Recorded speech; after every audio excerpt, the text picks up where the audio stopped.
Como semente na minha cara, veio uma hora de abençoar. Mas eu percebo a cada visita. Você não gosta de mim, você gosta de mim.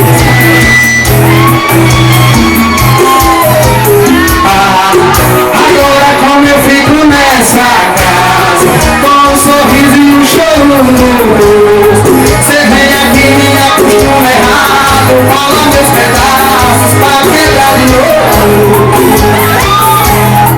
Eu preciso aprender a falar um pouco pra esse gostoso.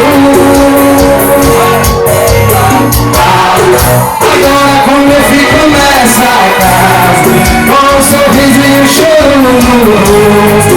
Você vem aqui e me acostuma errado, rola meus pedaços pra quebrar de novo. Eu preciso aprender a falar um pouco pra esse gostoso.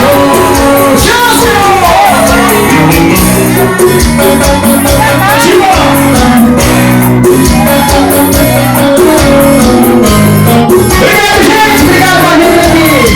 Obrigado pelo carinho de todos, fico com eles! Eu vou ficar lá com o Raul, Loizinho, melhor após, Pegais, viu? Tem Gigantas fazendo melhor. Obrigado, gente! Obrigado a todos! Obrigado mesmo! Obrigado, galera! Que me deu apoio, que me contratou, obrigado pelo convite. Espero que no próximo ano